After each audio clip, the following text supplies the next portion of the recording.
नमस्कार, जोहार झारखंड देख रहे हैं आप। मैं हूं शुभे मिश्रा आपके साथ। चलिए करते हैं बुलेटिन की शुरुआत बड़ी खबर के साथ। बड़ी खबर आपको गोड्डा से बता दें, जहां महागामा में बेकाबू जुगाड़ ट्रक घर में घुस गया। जुगाड़ ट्रक की चपेट में आने से दादी पोती की दर्दनाक मौत हो गई। दिग्गी बकनपुर में कोयला अनलोड करने जा रही ये ट्रक की चपेट में आकर दोनों ने ही दम तोड़ दिया। हादसे में 2 मवेशी की जान चली गई। बताया जा रहा है कि नरगिस खातून अपनी पोती फरिया खान को गोद में लेकर घर में बैठी हुई थी और इसी दौरान गाड़ी घर में घुस आई। लोगों का कहना है कि आए दिन यहां से कोयला गाड़ी गुजरती है और पुलिस को देखने के बाद भागने की कोशिश करती है और इसी वजह से इस तरह की दुर्घटनाएं होती है। मरा हुआ है और यहाँ से फिर दादी पोती इधर हमें नाम देकर चला गया। इधर हम सब कुछ चपते अलग छोड़कर सब भाग गया। पता चला कहाँ का था ये? हमें का है भोला तेली का बेटा है। भोला तेली का? अच्छा, ये किधर से आ रहा था जो हादसा हो गया? इधर से आया है, दक्षिण से। और ये पूरा कैसे हुआ ये दुर्घटना भैया? वही गाड़ी उधर से आ रही थी बहुत तेज में, इतनी रिपेट थी कि मतलब समझ नहीं पाया उससे। तो इस गली में तेज क्यों था गाड़ी? वो पुलिस की वजह से तेज की उसने गाड़ी। मतलब पुलिस की वजह से? वो 2 नंबर कोयले जो तेनो कोयला वगैरह, हाँ, उसकी जान बचाने के लिए अपना तेज कर दिया उसने। अच्छा, इस वजह से दुर्घटना हुई। और अगली खबर धनबाद से है, जहां पुल के नीचे झाड़ियों में छिपा कर रखे गए बम के धमाके में 4 मासूम बच्चे जख्मी हो गए। पुल के नीचे बम किसी डब्बे में छिपाकर रखा गया था। बेर तोड़ने गए 4 मासूम बच्चों ने उसे खोलने की कोशिश की। जब डब्बा नहीं खुला तो बच्चों ने उसे पत्थर से तोड़ने की कोशिश की। पत्थर के प्रहार से डब्बे में जोरदार विस्फोट हुआ और 4 मासूम धमाके के शिकार हो गए। घायल 4 बच्चों में एक बच्चा शशांक की हालत नाजुक बताई जा रही है। शशांक को दुर्गापुर मिशन अस्पताल रेफर कर दिया गया है। हादसे के बाद जोगता पुलिस घटनास्थल पर पहुंची और मामले की तफ्तीश में जुटी हुई है। फिलहाल पुलिस मामले में कोई भी बयान देने से बचती नजर आ रही। वहीं अस्पताल में बच्चों को देखने पहुंचे बीजेपी नेता चंद्रशेखर अग्रवाल ने कहा कि अवैध कोयले की वर्चस्व की लड़ाई में इन बमों का इस्तेमाल होता है, जिसके शिकार ये मासूम बच्चे हो रहे हैं। आपको बता दें कि घटनास्थल के समीप टाटा और बीसीसीएल के कोलियरी हैं, साथ ही आउटसोर्सिंग भी है और कई अवैध कोयला की माइंस का संचालन पुलिस की मिली भगत से हो रहा है। बम फोड़ दिया। बम कहाँ पर? बम कितना ब्लास्ट हुआ था बाबू? हाँ? के ब्लास्ट हुआ था? एगो ब्लास्ट हुआ था। तू कैसे ब्लास्ट कर गलो? लड़के फोड़ा। तोरा पे फोड़ दिल को बम? नहीं, हाँ, ढेला पटक दिया। ओ ढेला पटक लो कर बाद ब्लास्ट कर गलो। हाँ। जो आपको लड़का का चोट लग गया था, नरेश जी हमको फोन किया। नरेश बोला आपको लड़का का। हम सोचे सर एक्सीडेंट हो गया का? तो हम बोले क्या हो गया मामा? बोला ना इसको देखिए ना, जंगल में बैर तोड़ने गया था, बम ब्लास्ट कर गया, उसी में चोट लगा।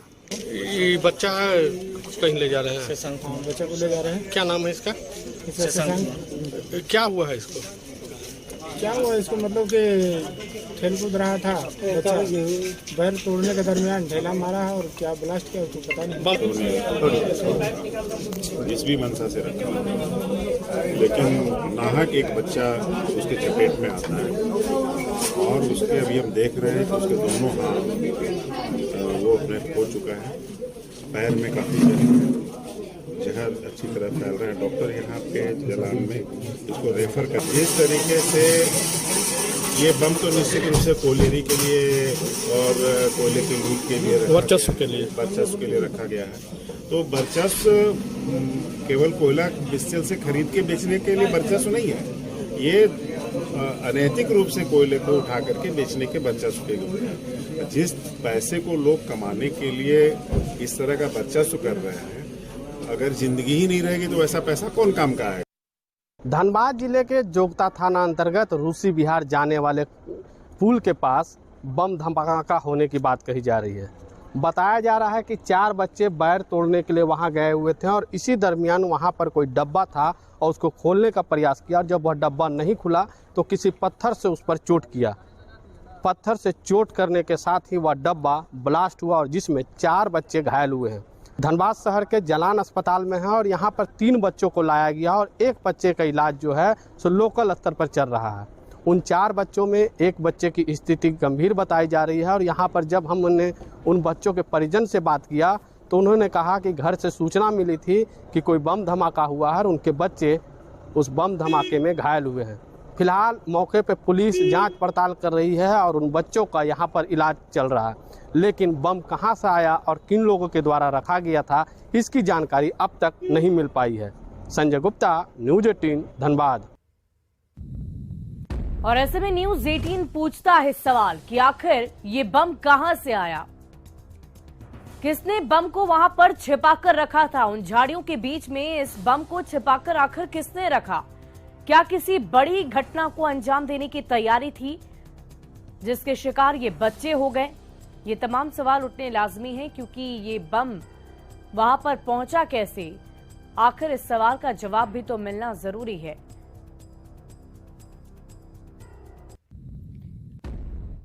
और पूर्वी सिंहभूम के डुमरिया में लोगों को 6 महीने से सरकारी अनाज नहीं मिल रहा है। प्रधानमंत्री योजना के तहत मिलने वाले मुफ्त अनाज का कागजों पर ही आवंटन किया जा रहा है। बड़ा सवाल है कि आखिर गरीबों का निवाला कौन खा रहा है। राशन की दुकान पर खड़े लोगों की ये तस्वीर है पूर्वी सिंहभूम के डुमरिया प्रखंड की। ये जानकर आप हैरान रह जाएंगे कि इन लोगों को 6 महीने से केंद्र सरकार की योजना का अनाज नहीं मिल पाया है। आस्था कोवाली पंचायत के चायडीहा गांव के लोग अनाज नहीं मिलने के बाद परेशान हैं। नौबत यहां तक आ पहुंची है कि नाराज ग्रामीणों ने अपना राशन कार्ड ग्राम प्रधान के पास जमा करवा दिया है और फैसला लिया है कि जब तक प्रधानमंत्री योजना के तहत मिलने वाला मुफ्त अनाज नहीं मिल जाता, तब तक वे राज्य सरकार से मिलने वाले अनाज का भी उठाव नहीं करेंगे। वो जो चावल है, वो जो 5 महीने का चावल, अगस्त महीने से हम लोग को चावल, वो फ्री वाला चावल नहीं मिला है। बहुत आदमी को ऐसा किया कि फिर हम लोग बाद में जब गया था तो उसमें बोला कि नहीं, हम लोग को चावल तो ये कर दिया, निकाल लिया, आप लोग ले लिए हैं। डीसी ऑफिस में, डीएस ऑफिस में हम लोग गए थे ना, उस टाइम बोला कि नहीं, आप लोग चावल तो निकाल लिए हैं, लेकिन चावल सर हम लोग को नहीं मिला है। तो यही हम लोग का कार्ड वाला का मांग है कि कम से कम हम लोग का कार्रवाई पक्ष में नहीं है, सस्पेंड भी नहीं है, डिस्चार्ज भी नहीं। हम लोग चाहते हैं कि हम लोग का जो गरीब कार्डधारी है, इन लोग को अविलंब जो चावल आवंटन हुआ है, आवंटन के अनुसार इन लोग को चावल देना चाहिए।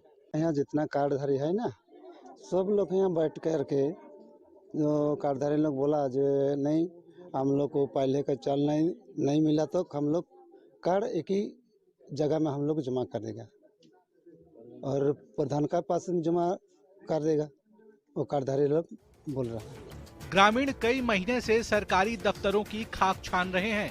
तो स्थानीय डीलर ने कई बार उनके अंगूठे के निशान भी ले लिए हैं, लेकिन राशन नहीं मिल पाया। डीलर ने नेटवर्क और दूसरे बहाने कर ग्रामीणों को अनाज देने से मना कर दिया है, जबकि बिना अनाज मिले ही कागजों पर अनाज का आवंटन हो गया। पूरे मामले की जानकारी मिलने पर पूर्व विधायक कुणाल शाडंगी ने खाद्य आपूर्ति मंत्री रामेश्वर उरांव से फोन पर बात कर समस्या के समाधान की अपील की। साथ ही इंसाफ नहीं मिलने पर सड़क पर उतरने की चेतावनी दी। अभी मैंने इस पूरे विषय पर राज्य के खाद्य आपूर्ति मंत्री रामेश्वर उरांव जी, जिला के उपायुक्त विजय यादव, दोनों से बात की और दोनों के संज्ञान में इस विषय को लाया है। उन्होंने आश्वस्त किया है कि निश्चित रूप से ऐसे लोगों पर कार्रवाई की जाएगी और इनको जो है, जो उनका ड्यू राशन है, जो राशन इनको मिलना चाहिए, वो निश्चित रूप से उपलब्ध करवाया जाएगा। अगर राशन 10 दिनों के अंदर इन परिवारों को नहीं मिलता है तो हम लोग सड़क पर उतरेंगे पूरे गांव के लोगों के साथ। चायडीहा गांव की ये तस्वीर हमारे सिस्टम पर जोरदार तमाचा है। 6 महीने से सरकारी अनाज के लिए भटक रहे लोगों की ये तस्वीर कई बड़े सवाल खड़े कर रही है। सवाल ये है कि हमारा सिस्टम कब सुधरेगा? गरीबों को उनके हक का अनाज कौन दिलाएगा? आखिर इन गरीबों का निवाला कौन खा गया? न्यूज़ 18 के लिए पूर्वी सिंहभूम से प्रभंजन कुमार की रिपोर्ट। और कोडरमा बाजार में घरेलू विवाद में मारपीट में महिला जख्मी हो गई है। वहीं पति ने गुस्से में आकर कीटनाशक पी लिया, जिसके बाद उसकी तबीयत बिगड़ गई। पति पत्नी को इलाज के लिए सदर अस्पताल में भर्ती कराया गया। महिला प्रिज्मा देवी ने पति और 2 देवरों पर मारपीट का आरोप लगाया। बताया जा रहा है कि पति सिकंदर वर्णवाल और उनकी पत्नी प्रिज्मा कुमारी के बीच किसी बात को लेकर विवाद चला आ रहा था। ये मेरे साथ वो देवर लोग सब लोग मारा, जबरदस्ती करने की कोशिश किया है, लोग पूरा मारा उसको जानवर की तरह। कौन मारा, नाम पता है आपको? पंकज और छोटू दोनों मिलके। और आपके रात में हस्बैंड मारे थे पूरा। हम आए थे थाना समझौता कराने के लिए, भी समझौता करा के गए, बोले नहीं मारेंगे। और अगली खबर गिरिडीह से, जहां पीटार थाना इलाके में दो कार की आमने सामने जोरदार टक्कर हो गई। भीषण सड़क हादसे में मौके पर ही 2 व्यक्ति की मौत हो गई है, जबकि 6 लोग गंभीर रूप से जख्मी बताए जा रहे हैं, जिन्हें इलाज के लिए सदर अस्पताल में भर्ती कराया गया। गाड़ियों के बीच टक्कर इतनी जोरदार थी कि दोनों वाहनों के परखच्चे उड़ गए। घटना के कुछ देर के लिए बाद अफरा तफरी का माहौल रहा और दोनों गाड़ियों को अपने कब्जे में लेकर पुलिस मामले की पड़ताल में जुटी है।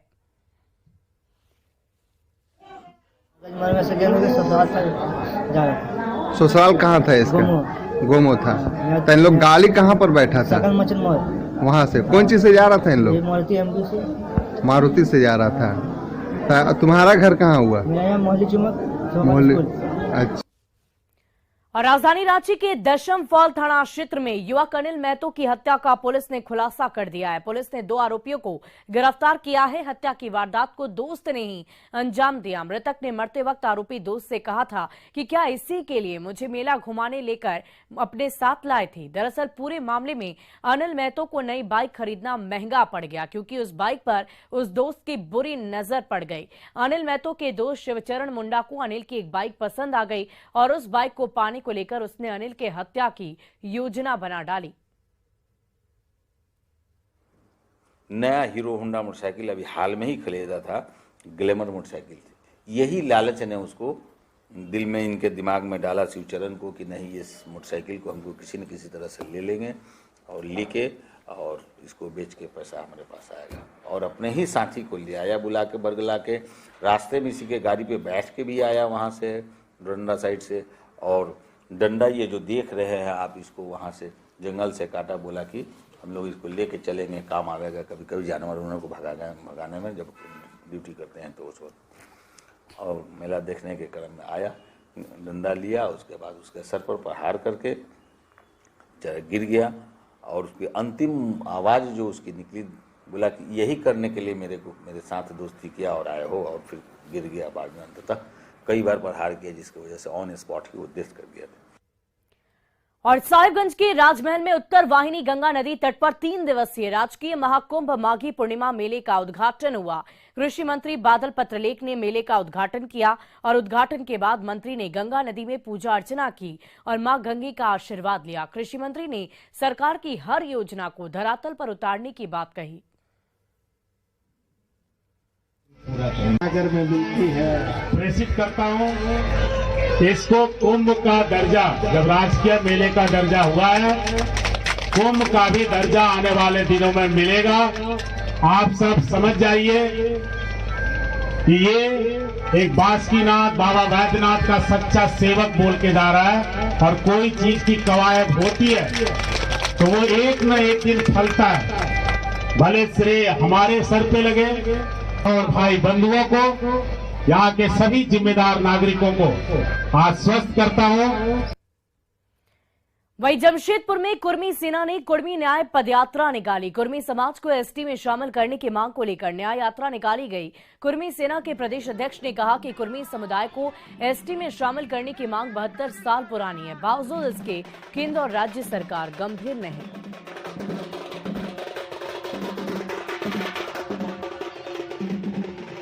मांग जो है वो 72 साल से है, एक दिन छुपी हुई नहीं है। हम इसी मांग को लेके कुर्मी को जागरूक कर रहे हैं कि ये तो हम लोग का बस पदयात्रा है, कुर्मी का न्याय को लेके आने वाले समय बड़े स्तर से आंदोलन चलेगा। गवर्नमेंट फेंका फेंकी कर रहा है, उससे हमको मतलब नहीं है। हम आदिवासी हैं, आदिवासी था, आदिवासी है और हमको आदिवासी चाहिए। हमारी लड़ाई है। मुख्य मांग है हमको पुनः शामिल कीजिए। हम किसी का अधिकार नहीं छीनने जा रहे हैं, हम अपना अधिकार के लिए मांग कर रहे हैं कि हमको पुनः।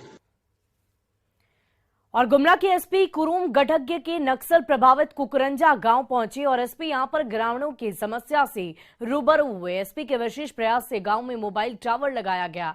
एसपी ने मोबाइल टावर का भी निरीक्षण किया। साथ ही सामुदायिक पुलिसिंग के तहत साड़ी, कंबल, धोती और बच्चों के बीच स्कूल बैग का वितरण किया। नौजवानों को गिफ्ट में फुटबॉल किट दिए गए और एसपी ने विकास में बाधक बन रहे असामाजिक तत्वों के खिलाफ आवाज उठाने की अपील की है।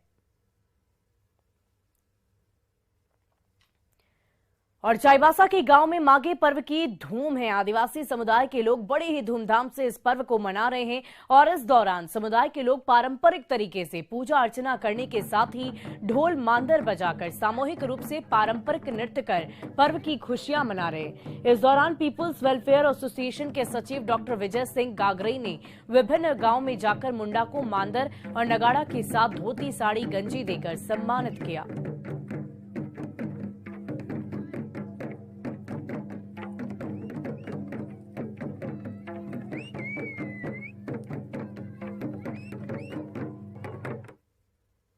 और इधर G20 की तैयारियों में रांची पूरी तरह से जुट चुका है। सुरक्षा के लिहाज से जहां हर पहलू पर बारीकी से नजर रखी जा रही है, शहर की सुंदरता को लेकर भी स्पेशल ड्राइव चलाने के निर्देश नगर निगम को दिए गए। राजधानी रांची में 1 मार्च को G20 की बैठक को लेकर 20 विदेशों के प्रतिनिधि पहुंचेंगे और 2 मार्च को G20 की बैठक होनी है, जिसकी मेजबानी को लेकर रांची जिला प्रशासन के साथ साथ नगर निगम और पुलिस मुख्यालय गंभीर है। 3 तारीख को प्रतिनिधिमंडल पतरातू डैम भी जाएंगे, जिसे लेकर व्यवस्था मुकम्मल कर ली गई है। प्रतिनिधिमंडल के सदस्यों को ठहराने के लिए रेडिशन ब्लू होटल और बीएनआर में मुकम्मल व्यवस्था की गई है। ये रूट लाइनिंग का अगर हम लोग देखते हैं तो एयरपोर्ट से हम लोग शुरू करते हैं, तो एयरपोर्ट से लेकर रेडिशन ब्लू में दो भी चौक चौराहे, चाहे हमारा और गोरा चौक हो जाता है, कड्रू होकर बिरसा चौक भी बीच में है। ये तमाम रास्ते को हम लोग सैनिटाइज करेंगे और जितना बेहतर से बेहतर हो सकता है फ्री फ्रॉम ट्रबल हम लोग रखने के लिए डिसीजन अभी लिया गया। G20 का कार्यक्रम पूर्व से तय है। 2-3 मार्च को यहाँ पर होना है और उसका वेन्यू है रेडिसन ब्लू में। जो हमारे अतिथि हैं बाहर से आएंगे, वो जो रेडिसन ब्लू में ठहरेंगे और उसके बाद वहाँ से पतरातू, नेक्स्ट डे पतरातू में कार्यक्रम है। तो इसको लेकर के नगर निगम को जो जिम्मेवारी दी गई है उसमें यह है कि पूरे